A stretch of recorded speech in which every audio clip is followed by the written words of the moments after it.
Hi, my name is Lenore Bell, and I'm Director of the Library at the U.S. Holocaust Memorial Museum.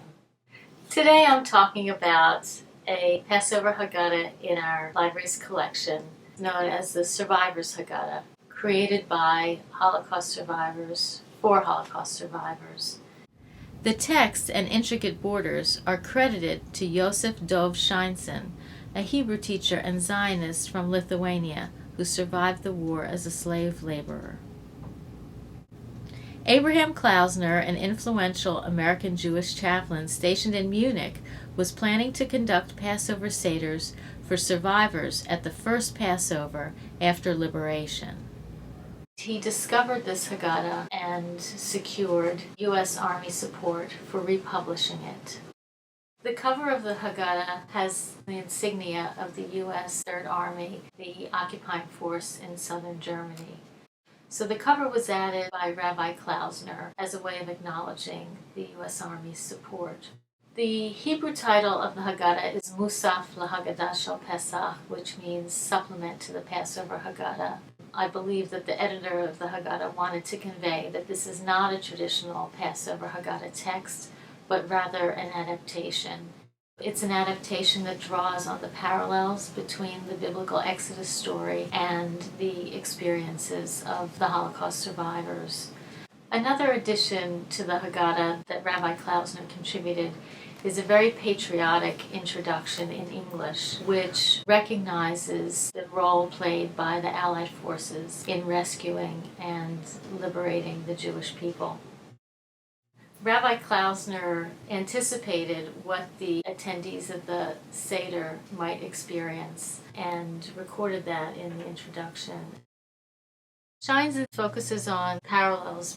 We see we were slaves to Hitler in Germany, but on another page he includes the traditional passage from the Haggadah, Avadim Hayinu, we were slaves to Pharaoh in Egypt. This traditional passage is accompanied by a very poignant woodcut entitled, We Dug Trenches in an Unending Circle.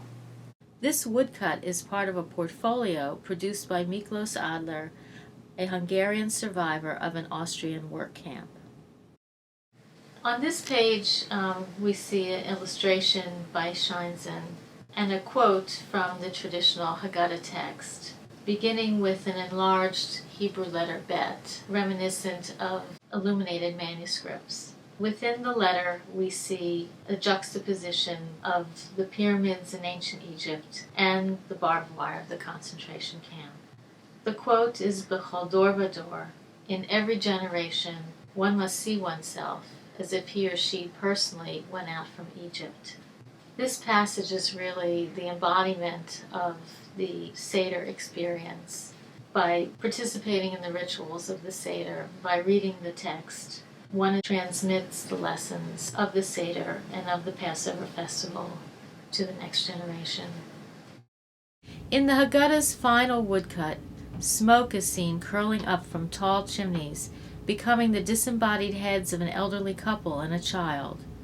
The caption below, which in Hebrew reads, Lefichach anachnu chayavim, is translated, Therefore we are obligated. What we are obligated to do, according to the psalm from which it is taken, is to thank God who performed miracles for our forefathers and us. But rather than praising God, the image presents God's instruction to Abraham in the book of Genesis, Lech lecha el haaretz, go forth to the land, suggesting that the survivor's obligation, destiny, and hope is in the land of Israel. This Survivors Haggadah is a wonderful example of how the library has been able to support the museum's mission of rescuing the evidence of the Holocaust, to preserve materials and make them available for future generations.